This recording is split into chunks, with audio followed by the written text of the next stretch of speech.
So I'll just start with who I am. My name is Lauren Glynn. I am an attorney out of Cooperstown, New York. I have been doing this line of work for over 15 years. I started off my career basically going through the probate process. My father passed away when I graduated law school, and he passed away after suffering through a very long cancer and illness. He was only 62 at the time, and that was my whole introduction to how healthcare proxies work, because he had nominated me as his healthcare proxy. Then I have been a healthcare proxy for my mother as well. She was able to come out of her illness, but that experience stemmed from the 2020 COVID illness. Once my father passed away back in, 2008, 2009, I got into doing a lot of probate and work for people, and I became a trustee for our local bank. I don't know if you remember Wilbur Bank in the area. I was a trustee for Wilbur Bank, and then I transferred into being a trustee for Community Bank when the purchase happened. So I had a lot of experience in reading trusts and helping people administer trusts before I ever began the concept of drafting trusts. So some of the things that I do that are different than other attorneys is I have the practical understanding of what it's like to be the person in those shoes, not knowing what I'm supposed to do or what is supposed to happen. So I'm very grateful that Kim asked me to come in and do this series for the Gathering Place. She had gotten a wonderful grant from the New York State Bar Association to have us come in and to talk about the real practicalities of what it is to go through these process of elder law, incapacity planning, and then end-of-life planning. So we're going to start with the best, the thing that is the absolute most important thing. I wanted this on the calendar first and foremost, and that is our incapacity planning for your health, otherwise known as the healthcare proxy. All right. The healthcare proxy is the person you are going to nominate to make a medical decision for you in the event that you are unable to make or communicate a decision to your healthcare team. As soon as you are able to make or communicate your own choices, you can wiggle your nose, blink your eyes, we know what you mean. You are back in charge of your own body. This is not something where your proxy is going to be able to override your decision. This is not something where your proxy will be able to step in and say, oh, I think this should happen. The way we want our proxies to work for us is they should be taking your worldview, how you feel about medicine, how you feel about your health care, how you feel about your health, your life, your situation, and they need to make the decisions as if they were sitting in your chair, through your eyes, right? So it's through your frame of reference. In order to do that effectively for someone, though, we have to really dig in and understand what is our frame of reference and ask ourselves questions we may not have actually ever talked about before, right? So sometimes we go to the doctor and the doctor tells us take a medication and we say, okay, fine. Other times we have people that go to the doctor and the doctor says take the medication, and maybe they're like me and they go, thank you so much for your advice. I'm not doing that, right? Like, how compliant of a patient are you is a very big question. And why do you feel that way? Why are we even going to the doctor in the first place if we're not going to be compliant patients? So one of the things that I find in my line of work is that when we draft healthcare proxies for our clients, we don't, as attorneys, necessarily talk to you about what the underlying purpose is of the healthcare proxy, what your underlying value system is for you to be able to teach the people that you're nominating. All we really do is we say, here's the form, sign here, right? If you have consulted with an attorney in the last 10 years, you've probably been confronted with advanced directives or living wills. Have you guys heard of those? Yes? So advanced directives and living wills is when an attorney hands you a list of medical procedures and says, tell me, which of these do you want and which of these do you never want? How many of us have crystal balls and are really good at seeing the future? Like, if I could do that, I would do so much better in my practice, right? Like, that would be an amazing thing. I can't do that.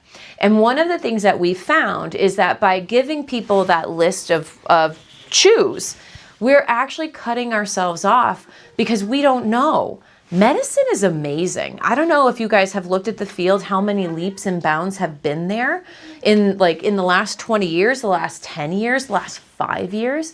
The treatment for cancer has changed tremendously over the last 4 years. Back when my dad was sick, which was, about 11, 12 years ago, 15 years ago, to now, the cancer that he had then would not have been a death sentence if he had gotten it now. So by us sitting down and trying to pretend we have a crystal ball and preemanating, oh, I don't want this or I don't want that, we're actually creating more problems for ourselves because we're not giving the proxy what they actually need to know to make the right choices for you. Because at the time that something happens, that list may or may not even be relevant to the conversation that they need to have with the doctor. Does that make sense? Yes. Okay. So I really want to talk to you about those pieces because, well, we may look at the language of a healthcare proxy, we can look at what all the things are nominated in it. At the end of the day, this is about your relationship with the person that you're nominating. And this is really about how do you develop a relationship with them where they feel confidence in what they're going to make the decisions for you, no matter what that decision might be. All right, any questions so far? Has anybody ever been a healthcare proxy here for any of their loved ones before? We've had one. Was it a positive experience or was it a negative experience? It was a very short experience. Very short experience. Did they wake back up or did they have to go the wrong direction? No, they just passed. Passed? Yeah. Okay. I mean, it was just done. That can be very much a blessing when you don't have to make as many decisions for someone when they're not in a really long stretch of time. Okay? One of the things I want to talk to you about is a personal experience that I had. And I was telling my husband that the only way I can really start the story is if I say, my grandmother Doris never wore high-top sneakers. My grandmother Doris never wore high-top sneakers, ever. She was a penny loafer kind of woman. And I will never forget being 12 years old and walking into the hospital and seeing underneath those crisp white hospital sheets her white Reebok high-top sneakers that they had put on her feet. And I sat there and I looked at those and I was very confused. At the time I was about 12, 11 years old. And my grandmother had been, from what I had been told, she had been sleeping. She had been resting. I had come to see her 4 weeks earlier. I had brought her, do you guys remember Lillian Jackson Braun books with the cats? Like all the cat mysteries, Dick Francis books with all of the horse racing mysteries. She was a big person that loved those pieces. So I had bought her all those books and I put them on her bedside 4 weeks earlier. We came back a month later and she's wearing high top sneakers, which is weird. And I look over and not one of those books had a binding cracked. And at 12, I was smart enough to know that that was actually a thing that told me she hadn't been reading them, which was not like my grandmother. I sat with her for a while. She was in a coma. My parents didn't really want to tell us this. And I remember thinking, this is very odd. And I got up to go outside. And when I opened the door, my father and my grandfather were having a screaming match in the hallway. My grandmother had had a brain aneurysm. She was in a coma and they were fighting over whether or not they should let her go. And my grandfather adamantly did not want to let her go. He wanted her to stay. But since she had been on this ventilation, she had been in the hospital for so long, her body had started to rot and her feet had started to curl, hence the high top sneakers. Which is when I asked the nurse, Grandma doesn't wear sneakers. Why is she wearing sneakers? Oh, sweetie, it's to keep her feet straight. I didn't know that at the time. So the idea of making these decisions isn't necessarily in a vacuum. And it's also not something like you're really lucky that it went very quickly, because these are things that can go on. The doctors had called my father. They'd asked him to come in to talk sense into my grandfather that she is not getting better. This is just suffering. Please let us let her go. And so I got to see all of that when I was really young. What is the guilt that is left behind? What is the conversation between your family members left behind? And ultimately, the person that is first on your list for your healthcare proxy, they're not going to proxy by committee. They can talk to the rest of your family, but the doctors can only accept the signature from one.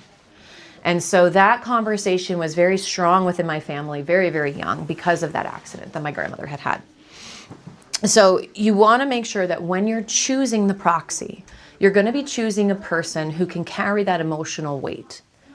One of my clients was really funny. She came in one day and was like, I want to do a healthcare proxy, but I know my niece. She wanted to choose her niece. She didn't have any children. I know my niece is going to fight me. She's not going to let me go. I'm 92 years old. I don't need to live any further. If anything happens to me, let me go. And I need you to tell her that, right? So she says this to me very clearly. Like, I need you to tell her. And I'm like, okay, I've got this. I've got it in writing. It's not a problem. I will absolutely tell her these things. So I get a phone call about 6 months later, and it's the niece, and she's in tears. She's in the hospital room. She's with her aunt, and she says, my aunt fell down. She's been unconscious. She's in a coma. I don't know what to do. And I said, well, the healthcare proxy that I wrote is very clear. You are to let her go. She has been very clear. She actually even prepped me, right? She told me you would make this phone call. So I knew that this is what you wanted. Like, I know this is what she wants. This is what she said to me. You have to make this choice. And the niece is going, but I can't, I love her so much. I just don't know that I can do that. I know she wanted to outlive her sister. You know, sisters have these kind of competitions. And I'm sitting on the other end of the phone going, I understand that. She actually explained that to me. She actually told me all about that competition. And she told me it didn't matter to her, that she wanted you to let her go because she's had a wonderful life and she loves you so much. And as me and the niece are going back and forth, I hear beeping on the other end of the phone. And it's beep, beep. You guys know the sound. Yeah. And the niece goes, oh my God, oh my God, oh my God, and puts the phone down. She doesn't hang up. She just puts the phone down. And I'm on the other end of the line going, what is happening? And the aunt wakes up. And the first thing I hear through the phone is, I trusted you to let me go. What am I doing here? What is wrong with you? Oh my goodness. And I am laughing because this is the client in full force, and I know her at this point. We have been working together for years, so I am just like, oh my God. Okay, so I will hang up and let you guys figure this one out. She ended up taking herself off all the life support because as soon as she was conscious and awake, she could sign everything, took everything away. She was gone within 48 hours. Wow. But it was a very interesting thing to talk about that kind of emotional burden that you're putting on somebody else. It's also the greatest honor that you can give somebody is being able to help them not suffer. So do you guys have an idea of who it is that you would want to nominate in your life? And is there someone that easily pops up? Or are you in that category of, I don't really know who I would even trust to have the conversation with? Yes, it's easy. No, it's kind of hard, right? It could be either. Hard. Okay. Well, one of the things we want to do, and one of the ways that my practice is different from many other people, is I do videos of all these types of talks, and I send them out to people so that you can have the conversation with someone else kind of guiding it. My healthcare proxy documentation has me walking through all of the questions that I want to make sure we think about and talk through today.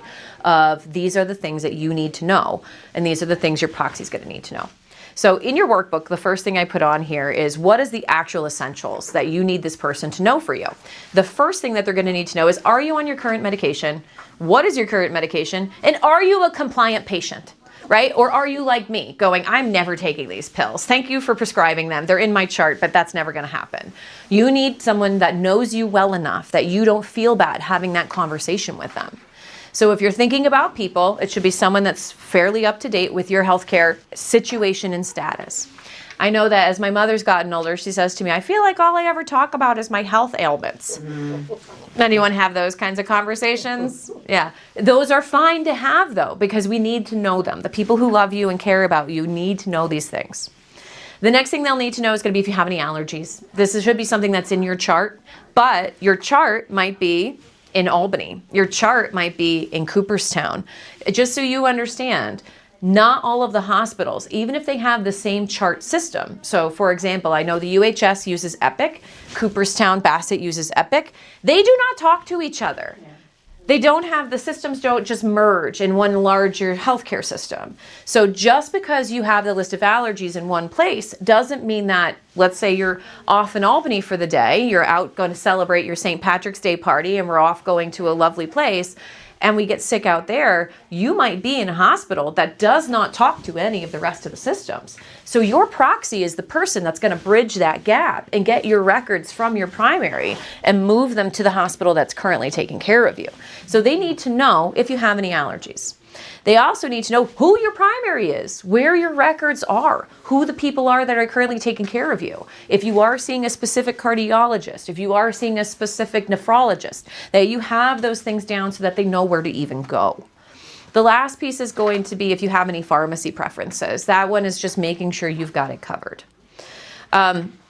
Moving on from this, I'll flip this over and go to our next section of our workbook.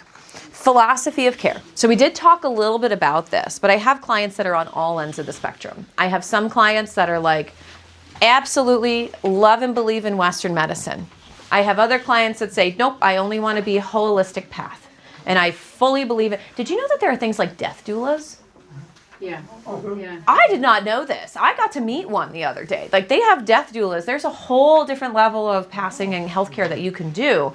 And then I've also had people come up to me and say, I really just want my healthcare proxy to drag me out of the hospital and let me die on the street. Oh. Just so you know, your healthcare proxy has the ability to do all of those things. As long as they know for sure it came from you, that this is what you would want, they can absolutely do all of that. So we want to make sure we talk about, with your proxy, what kind of medical interventions are you comfortable with? What level are you looking for? Do you believe in Western medicine? Do you believe in Eastern medicine? Do you believe in no medicine? Again, personal philosophies here. And the thing I want you to realize is there's no wrong answer. There is no wrong answer to any of these questions. It's a personal preference, and it's entirely up to you. We also want to talk about, do you like being in a hospital? Do hospitals make you feel better?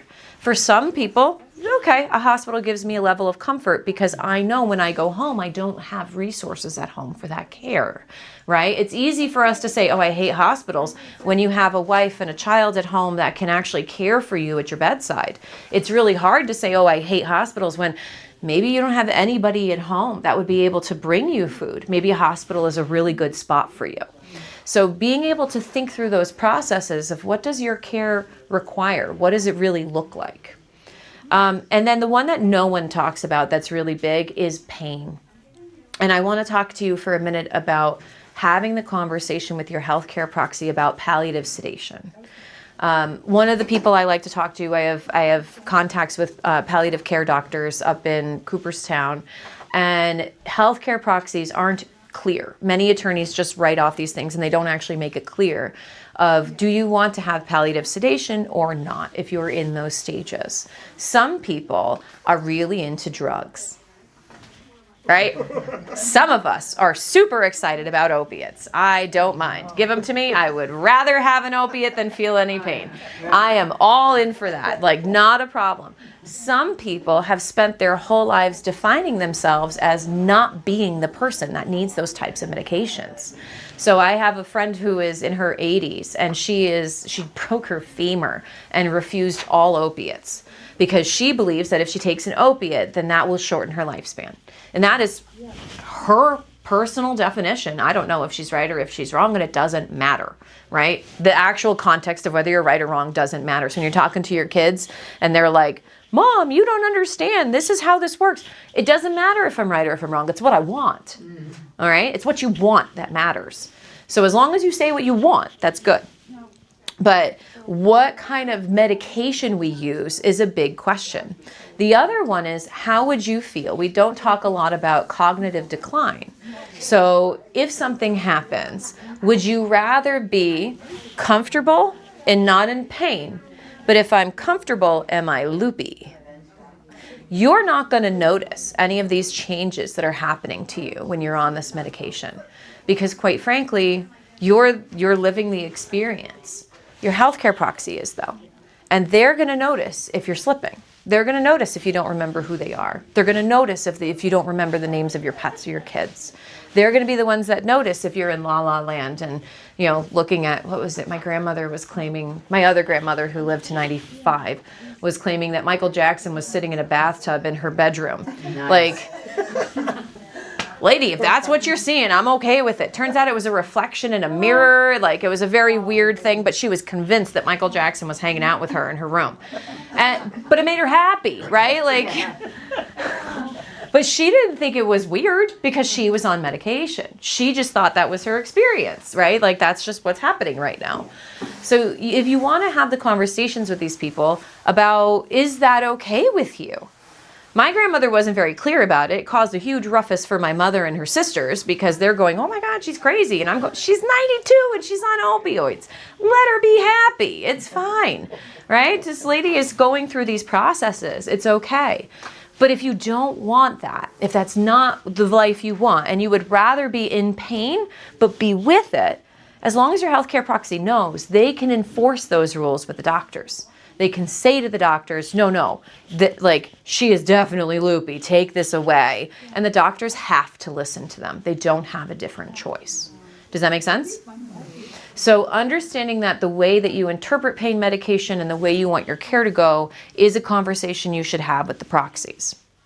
Now, I have been talking a lot about having the conversation with the person. And what I haven't been talking a lot about is the documents. Right? And I'm a lawyer. You probably think that's a little weird, right? I should be sitting here with, here's documents, here's the pink most form, here's the healthcare proxy form. But I'm going to tell you the truth. The advance directives that you sign have absolutely zero legal enforceability. Zero. Living wills, they're just for your comfort. Advance directives, just for your comfort. The only two forms who actually matter, the first one, who is your healthcare proxy making the choices? And the second form is that hot pink form that gentleman has in the back. That's called a MOLST. Those are the only two forms that have any legal accountability to a hospital, period. Everything else you draft and write is nice to know, but does not have any weight. Any questions? All right. The MOLST form, the hot pink form that you have in the back, that is medical orders of life-sustaining treatment. And what that form does is it allows you to say, if I am in a place where I am on these life-sustaining treatment programs, and life-sustaining treatment is defined as machines keeping you alive, right? If I take away the machines, I can't do anything. Then those are the forms that you can sign to say, if I'm on that and I don't want to keep living, you sign it, they will remove that from you without a healthcare proxy. So if you're having trouble naming someone and you know for sure that you don't want to suffer in such a way that you've got shoes on your feet to keep your feet straight, then that is the form that your doctors will ask you for. The most important thing about that form, though, is making sure that it's signed and it's in your chart with your doctor. Having it signed and at home, not helpful if you're not home when this happens. Okay? You have to sign them and you should execute them in duplicates or more so that you have one with the doctor, one that your family can find. Does that make sense? But those are the only things that actually help you. Outside of that, as a lawyer, I can give you a beautiful 15-page living will. Doesn't mean anything. Won't actually assist you, except to give your proxy the information that they could have had if you just talk to them. Does that make sense? Okay. I also want to talk to you about the values section of this. So the next part, our part 3 in our workbook, this is about values. And this was something that I learned when my father was very ill. I don't know why he picked me as his healthcare proxy. I have an older brother, I have a mother. I don't know why, but I was nominated and it was me. And I was young and I was panicking because this is my life of like, oh my God, what do I do? And I said to him, Dad, do you want, and I pulled out the advanced directives that I was given in law school and I sat down and I said, do you want this? Do you want this? Do you want chemo if it looks like this? Do you want, what happens if your heart stops? Do you want me to put a pacemaker in you? Do you want me to agree to this? And my dad at the time was probably on too many opiates because he says to me, Lauren, relax. All I want is to eat ice cream and watch the damn football game. Relax. And I like telling me to relax and you just want to eat ice cream and watch football is like, my anxiety level just went up through the roof in that moment. And I sat there with him, I was like, Dad, you don't understand. And he's like, I understand perfectly fine. That's what I want. Leave me alone. Put it away. Okay, thanks, Dad. So I took that and I put it away. And honestly, that was what I used as my frame of reference for every decision that I made from him moving forward. And that was the greatest gift he could have given me in making those choices. He gave me a very clear value system. And so from then on, I knew if there was a football game and he's in a hospital bed, I'm turning the football game on. As long as he could have his ice cream and I could get his favorite flavor into him in the like literally I brought him a root beer float the day he died. Like I made that happen for him. He gave me the things that mattered to him to hang on for. And if I had to do a treatment for him that for some reason he wouldn't be able to eat ice cream, right? His swallowing would be impaired if we did this. I wasn't going to do it. If he wasn't able to check into the football game and enjoy the Giants, which back then, I don't know if they're still losing, but back then it was every game was brutal. Like, as long as he could enjoy them, that's what I did. And that was, for him, the best way for us to work through that path. And so I want to give that to you as it's perfectly fine for that to be your instruction to your healthcare proxy. Currently written in my personal healthcare proxy, I have the instruction that I want to be around as long as I can watch my children grow up. I don't care if I can't communicate with them. I don't care if I can't eat a meal with them. I want to watch them grow up. You are to keep me as long as I can see them grow and I can experience some of them growing. If I can't do that, okay, let me go, then I'm done. But up until that point, that's what I really want. So when you're thinking about these types of things, your value systems aren't, oh, gee, do I want to be stabbed with a needle 100 times? Or do I want to have these types of meds? Your value systems are really what makes you you? What makes your life meaningful? Is it that you want to, watch football? Is it that you want to be able to craft? Is it that you want to be able to participate in puzzle games with your friends again? Is it that you want to carry on a conversation with your children? These are the things that actually matter to the healthcare proxies, and having that conversation with your proxy will allow them to have your frame more than a list of procedures ever will. Do we have any questions about that? Okay. Then I want to make sure that we talk about, so we talked a little bit about the palliative sedation, which is something that families don't discuss enough. We talked a little about cognitive decline. So if you are the unlucky person who ends up with the dementia diagnoses or cognitive declinations, like when things start going, but your body's still healthy, you want to make sure you have the conversation with your children or whoever your proxy is about what you want to have. Because many times people will live perfectly healthy but not be there.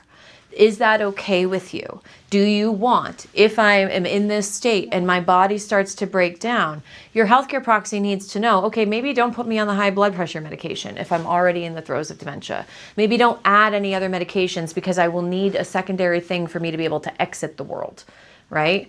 Those are the kinds of conversations if you unfortunately get that question. The last one I want to make sure we talk about is what I'm calling the social media legacy. I've grown up in this weird position where I remember the world without the internet. You too. Many people younger than me do not remember the world without the internet. And to them, the internet and social media is how we connect. And so if you want to make sure that your information is not shared, your children shouldn't be sharing it online as a matter of course, but do you want your grandchildren to put out on the internet, here's your obituary? Yeah. Or grandma and grandpa are going through this process. Please help us with a meal train. Those types of conversations, we used to have them in a much more private forum because it would be at the Rotary Club, right? Like we'd sit at the Rotary Club and we'd go, oh my gosh, one of our members has a problem. We have to do some fellowship work and we have to help them. It would be at places like here at the gathering place where we would know someone was injured so the community would come together to support them. Well, the people who are the generations younger than me don't remember that. Their version of setting this up is to put a meal train on a Facebook post, right? A GoFundMe page is how we let people know that these things are happening. And if you don't want that, you need to have the conversation with them now that isn't something that you're looking for, because that information sharing gap across the generations is a very different perspective from people back and forth. Any questions? Okay. Now, one of the things we want to make sure we do is have these conversations before things get hard. because it's really easy. It's easier to talk about it before it's a relevant situation, right? It's easier to have the conversation when it's, well, ifs and mays, not when the deadline is right there. So we want to make sure that you guys start having the conversations with your family about it before the deadline is approaching.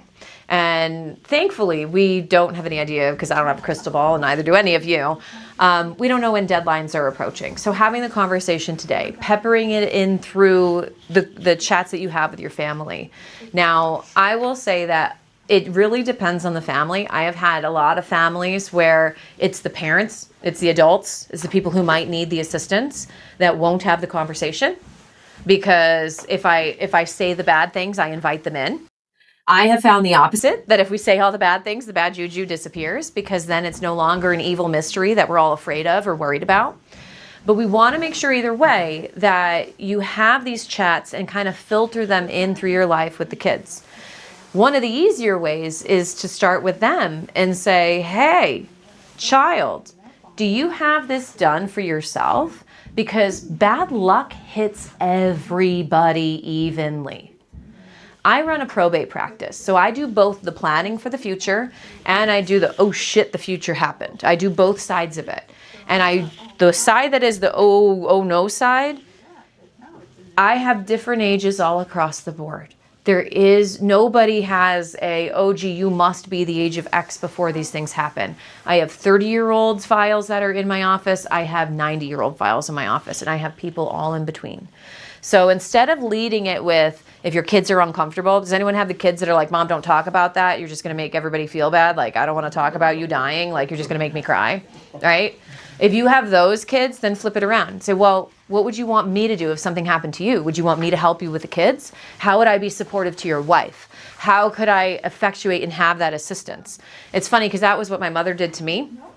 It was a really good strategy because she sat down with me. My mom has done a really good job of making a good relationship with my husband so that she has access to our children if anything happens to me. She still wants to like pick his side for everything because like, man, if something happens to me, she still wants to keep these little kids in her life. And I'm sitting there going, why are you talking about me dying? You're the one that she literally fell down and broke her foot getting up off the couch and had to take her to the hospital for that. Like, why are you talking about me having the problem?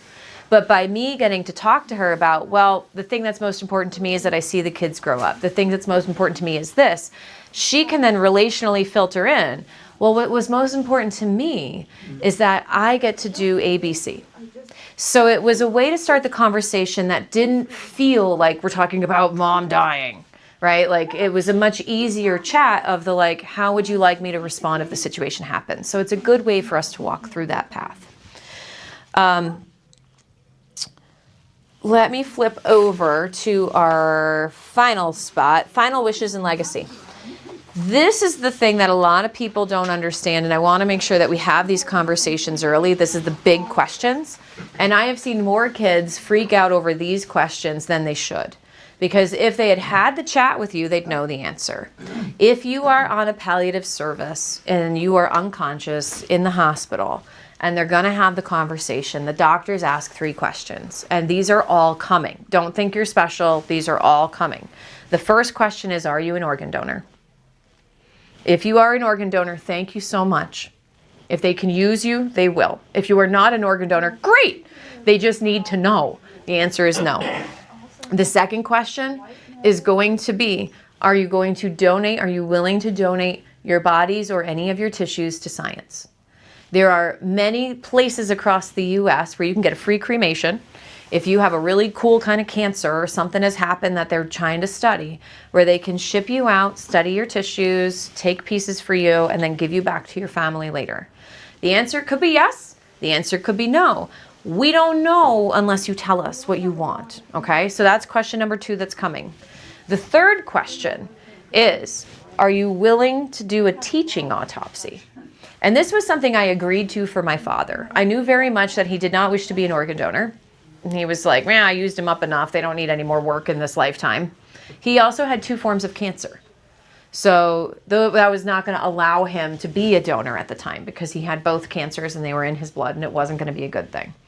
So that wasn't an issue. Whether he wanted to do research or have a teaching autopsy were the two ones that we weren't sure about. And what he said was, well, I guess like help the doctors that help me. That was one of the conversations that we had is I just want to help the doctors that help me. So a teaching autopsy is really cool. What they do is if you're in a service like Bassett Hospital has residents who are doctors that are learning. They also have medical students who are doctors that are young doctors that are learning. And they will take you after. And if you had some really different values and they couldn't really tell what was going on, right? Like we do blood work, we do lab work, we don't always know. They'll sit down with these doctors and show them. They'll open you up and show them, well, this is why this looked so funny. This is what it was. So the doctors learned from that situation. Weird part was I went out to a party after my dad died, probably a year later. And I was talking to this kid who it turns out he was a medical student at Bassett. And he was talking about the coolest thing he ever saw in this teaching autopsy. And how he got to meet this guy who had these two really rare forms of cancer. And it was my dad. And it was one of those things of being like, this is why you don't go out drinking in a hospital town in your 20s. Oh, all right, moving on. So, but it was something that I thought was really special in a way because it greatly impacted his career.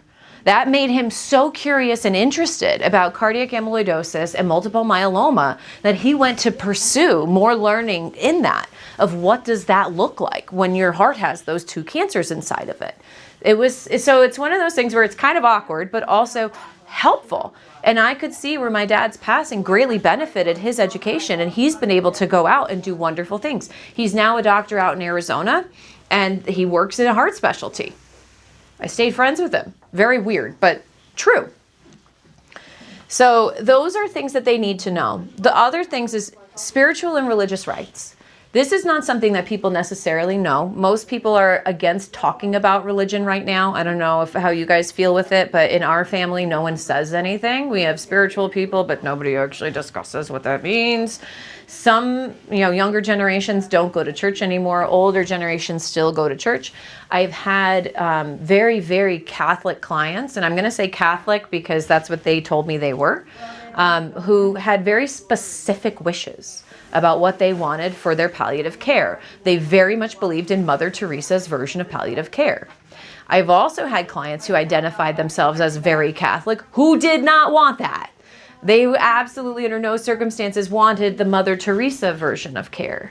So understanding that religious issues and religious rights can come into this, your family, you might assume that they know, like they grew up with me, my kids know me, they know. They don't.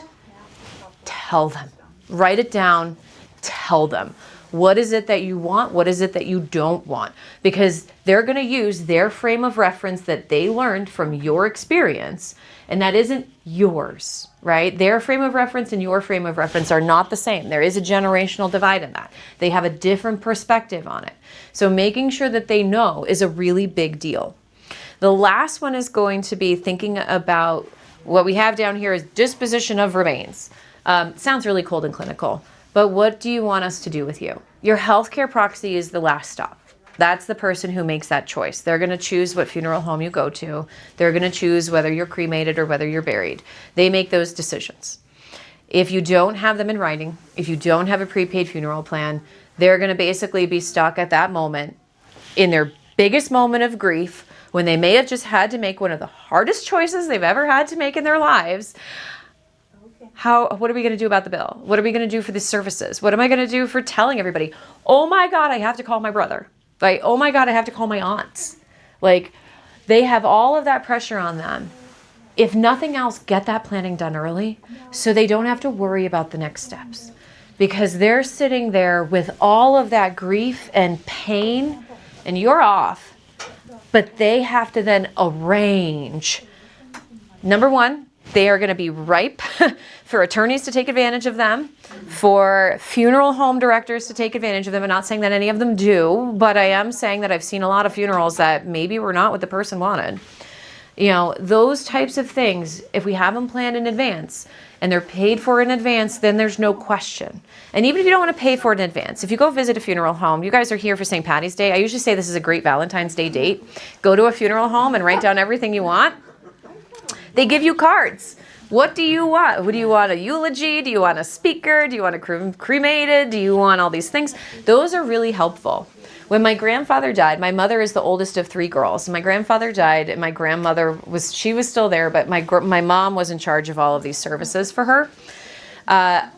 He wanted a cardboard box for a casket. I'm not kidding you.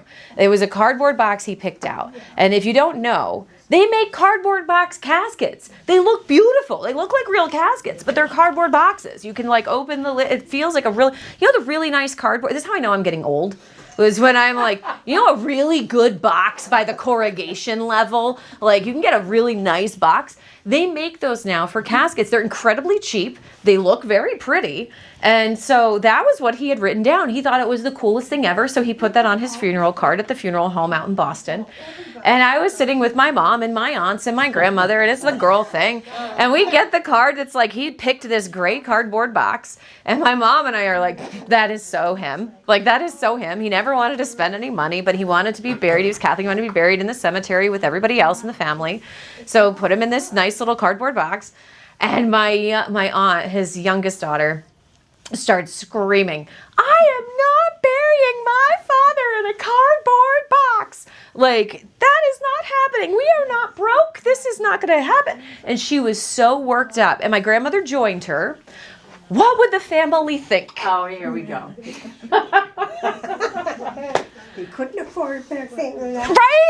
We couldn't afford a better box. Oh my goodness. And it's he's thinking, you're putting it in the ground and you're not looking at it. That's what Grandpa's thinking. So I know that. My mom knows that. My grandmother and my aunt are on team, let's buy this $20,000 metal-lined casket. Yeah. And the other 3 of us, and at this point my vote doesn't count because I'm just me. Hi, come on in, have a seat. No worries. We're in the middle of death stories. It's great. Oh, okay. So I'm sitting with them, and my vote doesn't count. I'm too young. But you know whose vote was the deciding factor? His. Because it was on the darn card. That's what he chose. That is what he chose. We did compromise. We let the viewing be. We rented a casket for the viewing, and then we had it moved into the cardboard box for the funeral. So that can happen, but that was probably one of the biggest family arguments I think I've ever seen. And that was my own family. Right? It's funny because I sit there and there's a quote from Steve Jobs that you can't connect the dots looking forward, you can only connect them looking backwards. And I'm sitting here being I must sound really strange that when I was 12, I had my grandmother healthcare proxy crisis, followed by a whole bunch of probate from grandfather. My grandfather died 3 months after that on that side of the family, massive problems. I have had all of these things impact my life. My dad died in his early 60s. I had to be his proxy. My mom was in COVID. I had to be her proxy while she was intubated in 2020. I've had all these crazy personal choices. I've seen my family fight over my grandfather's funeral. Then my family fought over my grandmother's funeral. The same 3 aunts had the same argument 10 years later. We didn't learn anything from this. So those are the kinds of things that you want to make sure you avoid by having these conversations and making the plans in advance. I can laugh about them now, but I can tell you on the day of, everyone was in tears and there was a lot of strife and fighting. And you can sit there and say, oh, my kids aren't like that. And let me tell you something about your kids, because I have little kids and I am an amateur parent. I consider myself, you're not a professional parent until you get through teenage years, right? I'm an amateur parent. I've got itty bitties. Yeah, right. And then some, right? I think parenting is so funny because it's a job that you have and you don't know if you did it well until the kids are 30. You don't know what that is. Yeah. Yeah, you don't even know that. And you're I have no concept for it. So one of the things I think about as the amateur parent is that when I step out of the room, I've got a 4-year-old and a 2-year-old, but they're both the same size. One's extra large, one's a medium. So I step out of the room and my 2-year-old and my 4-year-old will immediately, stop touching me. What are you doing? Leave me alone. They start fighting. I step back into the room and the 2 of them, it's they're angels. Absolute angels. They didn't do anything. They didn't have anything. No. Step back out of the room. You hear them start arguing again. When you think about your family, understand that this is the very first time that your children are going to be negotiating a relationship with each other when you're not coming back through the door. And that is a very different framework than the framework that you have now. So how you know your family now is not how they're necessarily going to behave in grief, because mom and dad aren't there to step back through that door anymore, and they know it. So if you leave them a path, if you leave them a plan, they can become a team to do what mom or dad wanted. They can become a team to pull together and get through this together. If you leave them nothing, then all they have is their individual experiences with you. And I can tell you, even as an amateur parent, I know darn well that I do not parent my children the same. I wish I was fair. I'm not. I'm a judge and I'm not good at being fair. Right? Like I'm actually an appointed judge in my township, and I still struggle with who, what, how. My two have very different experiences of me. And one of them thinks I love the color purple, and one of them thinks I love the color blue, and neither of them are wrong. Right? So when they're going to try to get together without me giving them the plan, they're automatically set up for miscommunication. They're set up right then and there to not have a path together to travel down. So I'm going to encourage you that you have these conversations with them, that you talk more about your values than you talk about the actual aspect of the medicine, and that you try to give them that pathway forward so that they can pull together as a team, and that they have the understanding with you as a whole, rather than them having to pull from their individual experiences of what they knew from you and then having to piece together and renegotiate their relationships. When we see families leave plans, that's when we see children do their best. And it's a much smoother transition when things transfer back and forth than it is when we just have nothing in place.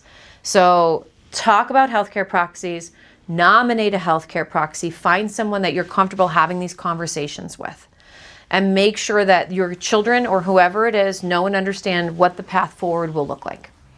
Now, the next step for this is your healthcare proxy does not operate in a silo, right?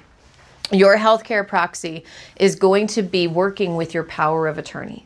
So next month when I come back, we are going to talk all about your financial power of attorney, how those work, what they can do for you, what the limitations are.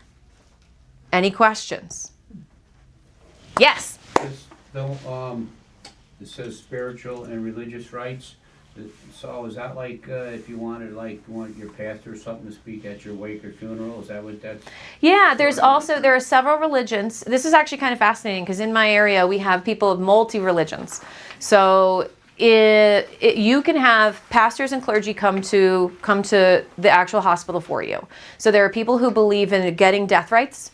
That's a Catholic tradition and a Episcopalian type tradition where you're going to have death rights written to you before you pass.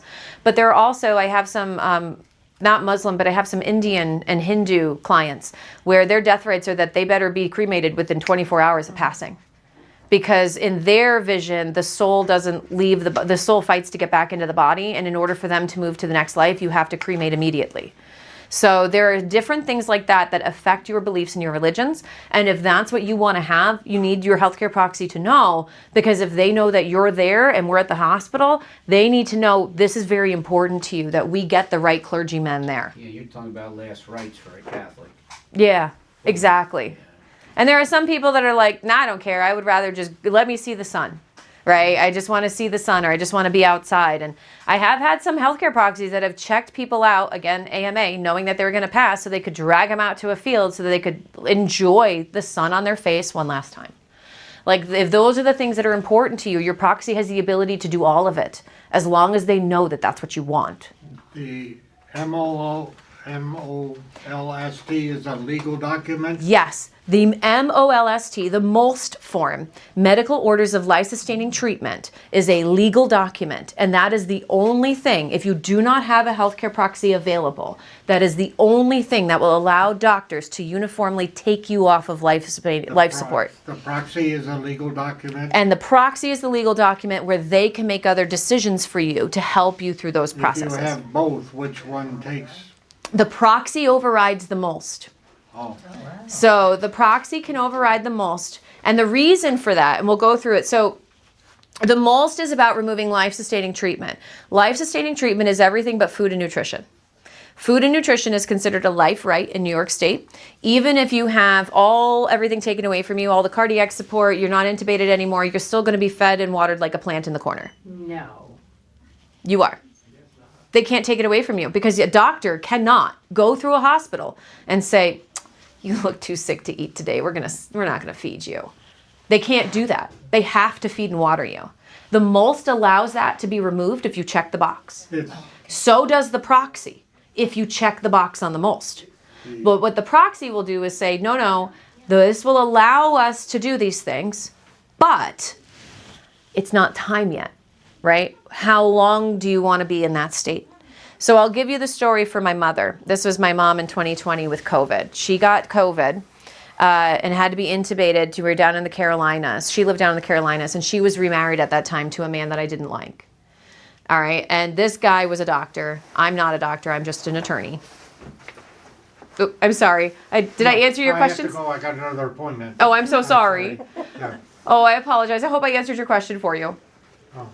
Well, the only thing I could say about the MOLST, it's tricky to fill it out. It You is almost need some attorney. kind of a medical person, to walk you through it.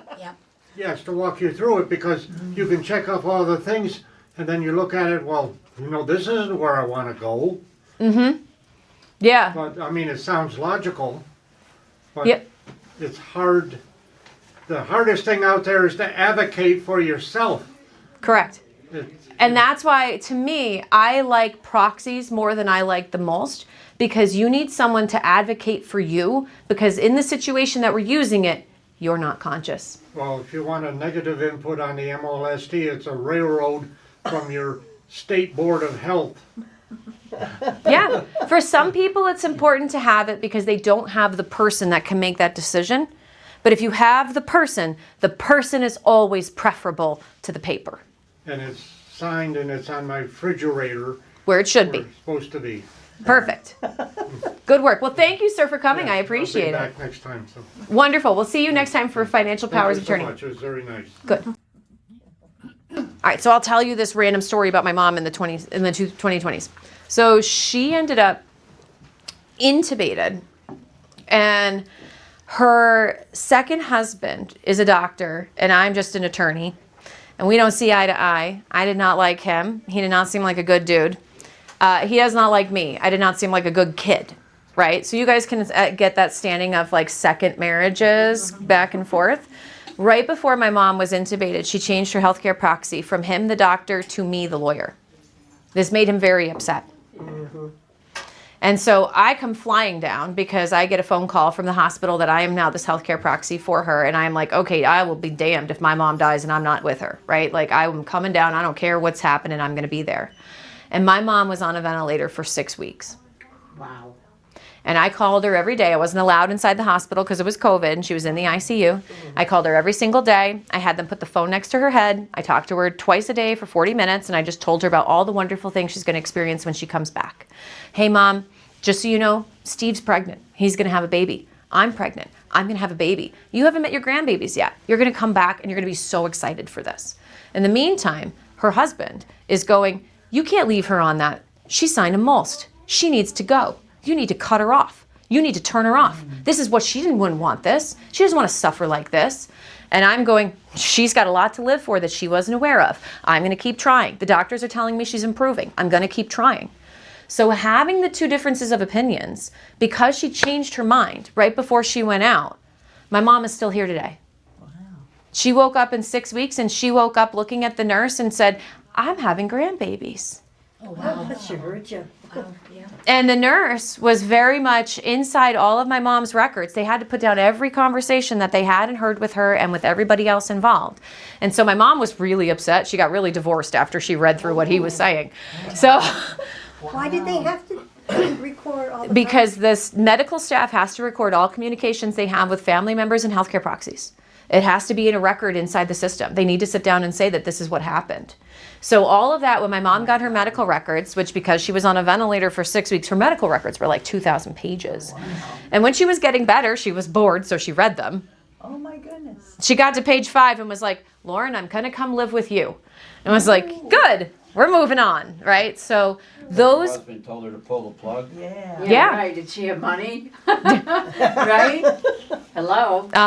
so those were all very, and that was a very interesting fight that we had. I bet. And the only reason I was really able to stand up to that bully, because the other thing he kept trying to do, now he's not the healthcare proxy, so that means he didn't have HIPAA.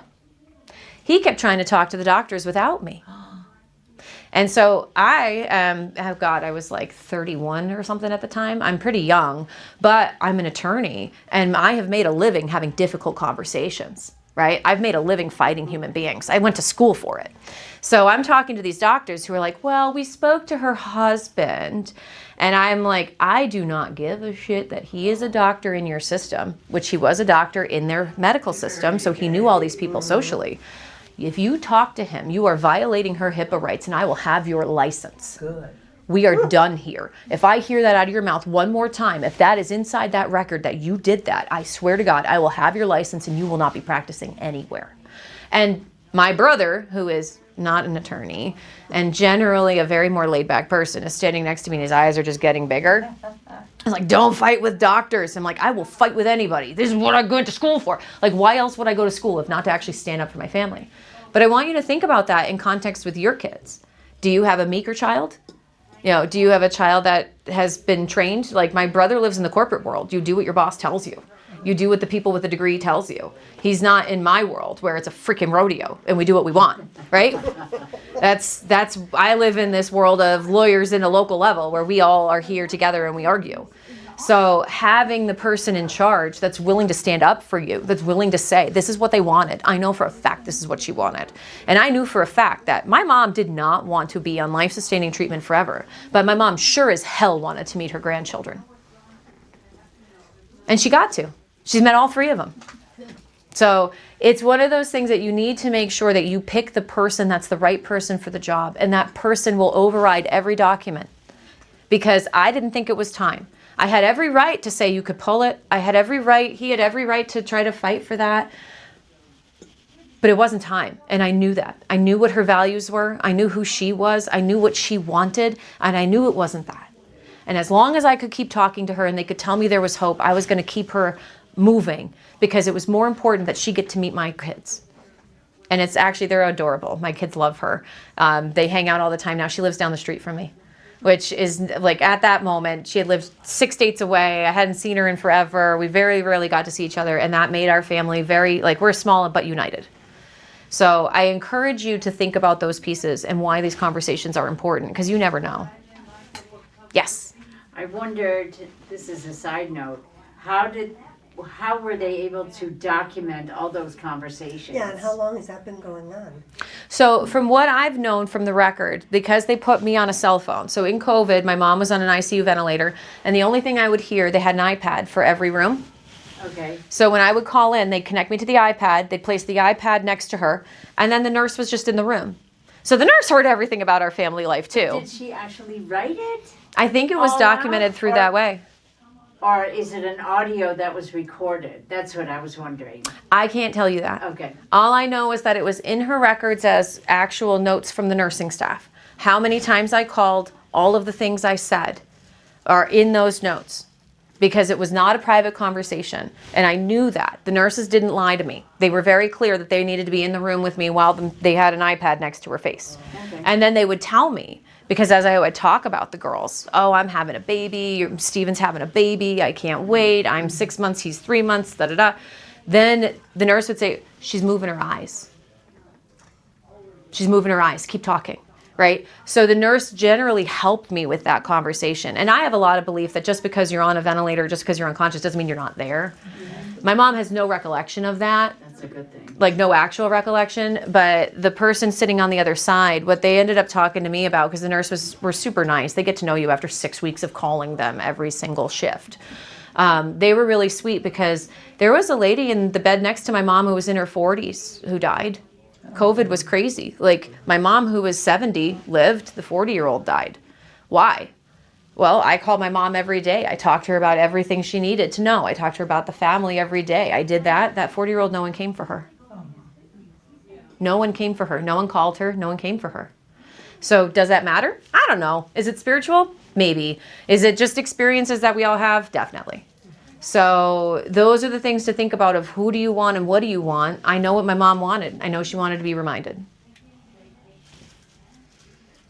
Any questions? Yeah, also off the record, you were telling a story about your aunt, where you, I don't know if it was your aunt or what, when you said, well, I know what she wants. She didn't want to die or something like that. And then there was the niece that said, was crying and crying. And, Oh, that's my client. Oh, your client. Yeah, that was my client because she was very But- clear with me. Right, but that was your client, but you were not her healthcare proxy. I was not. But the niece was. Correct. So her ruling should have overruled yours. And it did.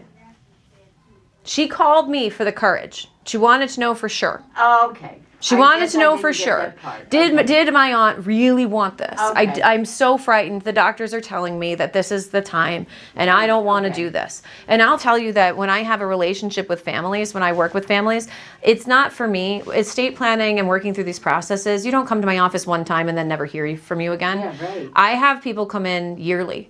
Yeah. And we review documents together. I get to know the families really well. I get to live 1,000 lives. That's why I love my job, because I get to live all the lives of my clients. I learn everything about them, their history, their path, what they've gone through, what their values are, and then I get to meet their children. So I had, with that particular client, I had met her when her husband had passed. And so we had had years together of banter and help and talk and fixing. And so I knew her really She knew well. you. And she knew me as well. that- She had that seen was- me with the That belly. was helpful Yeah, so that's kind to of the making thing. that decision. Yeah, so Like, I, are you sure? yeah, the Right. are you sure? And it's like, Right. I have the note. She made me write it down. She knew you would struggle with this. She Okay. wanted me to communicate this with you. And that's actually this last page that I have here, this part 5, a message to my proxy. Understanding the emotional toll and weight that this takes. You may want to tell them, I completely understand that this is an unfair question I'm asking of you. But I love you and I trust you to do the right thing anyway. And please know on the other side, I will never blame you for any of the choices you made. Right? Those are the kinds of the conversations that are, it's easy to kind of spew, but it's really hard to actually say without getting emotional about it. Yeah, right, Which is fine. Emotions are fine. You can have them, you can use them, and then you can move forward. But if you don't ever say it, that's the thing. But I always want you to have that understanding that the person who's taking over for you, they are doing you a beautiful favor, as long as they put your needs ahead of their needs. And sometimes if they want to put their emotional needs ahead of yours, they might need a little reminder from the person who wrote the documents to say, she prepped me. She knew you would struggle with Right, this. right. She loves you. That's a kind It's thing okay to do it. Yeah. So those are the kind things to do, and those are the things that what I think good attorneys should be doing. My job is to facilitate this. My job is to help people move through this. My job isn't to hand you a list of medical things and say, hey, sign off on what you want. Right? My job is to give you all the backside. You're human. We're all human. Any other questions? I don't have no idea what time it is. There is no clock in this room. 5 after 11. Thank you. All right, so I don't mean to keep you guys late. I know you have your St. Patrick's Day party. We were booked from 10 to 11. If we don't have any other questions, then I really am so excited. Thank you for coming today. Please come back next month. We're going to talk about financial powers of attorneys and all the way people can steal money from you. Oh, boy. That's perfect. Cool. That'll be a good one. It'll be a good one. I really appreciate this talk very much. Yeah.